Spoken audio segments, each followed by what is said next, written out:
All right, well, a lot of the back pages in England are talking about Florian Wirtz, especially after Liverpool suffered quite a big loss to Manchester City in their last game. So much so that if Wirtz felt like everyone was against him, there is one man that is firmly in his corner, and that is the German head coach, Julian Nagelsmann, who knows him very well. He says, look, we all know what he's capable of, and it's perfectly normal for a player of his age to go through a bit of a dip in form. We can't expect him to perform at the same level for 3 years straight. Instead, we all need to support him a little bit so that he can clear his head here, and then maybe Liverpool could also help him out by scoring some of the chances he creates. That would be one idea, because he does create few chances. It's just that they somehow don't like to shoot the ball in, and that's also a part of the truth. Ooh. Ah, man, I wish I had someone that had my back like Julian Nagelsmann has Florian Wirtz's back. Well, someone who always has our back when we call him, Jan Agafjortov, is joining us for this one. Jan, what are your thoughts on what Julian Nagelsmann just had to say about Wirtz? Well, don't you ever attack the golden sons of German football at the moment, Musiala and Wirtz. Then they will fight back. We know that. And we saw that with Julian Nagelsmann now. Florian Wirtz is very loved in Germany, and is the hope, together with Musiala, when he comes back from injury, to take them into the World Cup and take them into new trophies. What he's trying to do is to show Julian Nagelsmann, show Florian Wirtz, come back to me. Me, Julian, will look after you. To be fair to him, he got some points there, because it's also a bit about timing. I'm not even starting by seeing the troubles Liverpool had, but he had some. And he also said about talking about the Chelsea when he came on, he did a fantastic trick and Salah didn't manage to score and so on.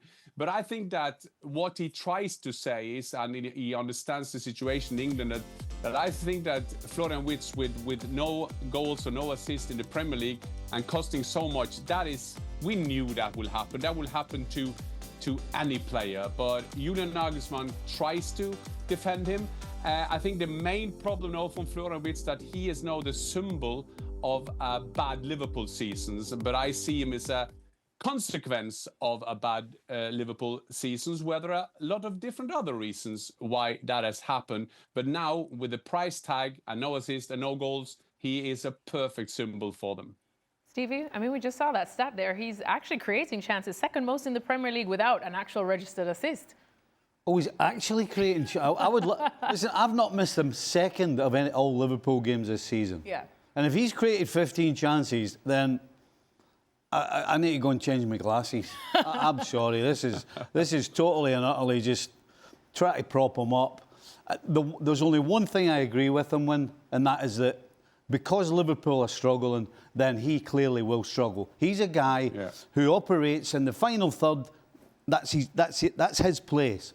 But Liverpool right now can't string enough passes on to get in the final third, to get him on the ball when it matters most, where he's at his best. So that's the only thing I agree with. The rest of it is he's just buttering Wirtz up for when he comes back to play for Germany. That's all that is. Robbo, what do you think? Exactly. I mean, the first three sentences were good. You know, he talked about him being low on confidence and he's a great player and he'll come good, all that. But once he started mentioning Liverpool, that was the wrong thing to do. He didn't have to mention any of that. He just had to talk about the player himself. You know, he's a great player. He's lost confidence at the moment. He's gone to a new league, a new country. He's gone to a new club. It's going to be difficult for the first 3 or 4 months. You know, that's what he should have been saying. He's going to come back to Germany. He's going to be a sensational for us in the next couple of games. And he'll get his form back. That's what he should have been saying, rather than sort of starting to blame Liverpool because that didn't go down particularly well. Yeah, and what do you think about what Robbo just had to say, that once he's brought Liverpool into this, it didn't go down particularly well? As a player, how would you feel seeing your national coach calling out your club teammates? Listen, I followed the first part of your show, and which were very interesting, the soap opera in Spain. And I guess this is the balance. This is the way things are working now when you do the press conference at the national team. I see the same thing with Erling Haaland and Martin Ødegaard coming back to Norway. The Norwegian journalists are queuing up, want to ask anything, and Erling won't come to press conference. That's another thing, that he will just maybe do one then and again. So there is a lot of things up for misunderstanding. What I would, Rob was saying that he didn't have to put that in. I saw the headlines in the English media, wasn't surprising. They kind of translated, it was a bit lost in translation. He didn't say, I blame Liverpool for his lack of form. He didn't say that, but he should know that that will be a kind of the thing that will happening when that happened. I self came to England in 93-94 season, not with the money that Florian Wirtz was on, but I was still a record signing in Swindon Town Football Club back in the Premier League season 2, that old I am. And I felt the same when I came there. I played bad at the beginning, had a small injury, you're losing your confidence.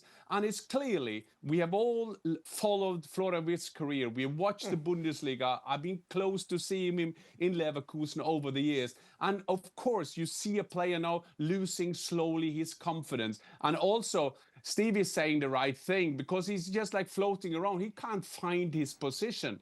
And that is a terrible thing because sometimes we pundits, we say, yeah, they are like machines. They have to produce. No, these are fragile young kids trying to find a place at the reigning champion of England. And if they're not working, if they're not playing well, you are the first victim because you don't get a platform to find your place at.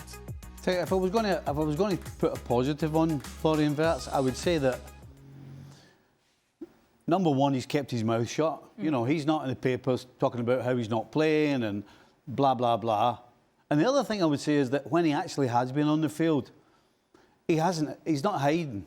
He's looking for the ball. He's trying. He's not sulking. He's not walking around with his tail between his legs. He's actually trying to get involved. He's trying to do what he does. It's just not working out. But, I mean, to be fair, to a guy as young as he is, throw in all the other stuff about new team and all the rest of it, but he is not hiding. And that is really important for both the fans to watch, for the manager, and for the other players as well, because, you know, they'll feel for him, but when they also see him not hiding and getting after it, even though it's not working out, that really matters. Do you feel like it's going to put him in an awkward situation in the dressing room when they come back? Nagelsmann's comments? No. Players are not interested in what international managers say. We all know that the headline is not what's probably been said. And quite frankly, if Liverpool players are worried about what Nagelsmann says, just add it to the list of worries at the moment.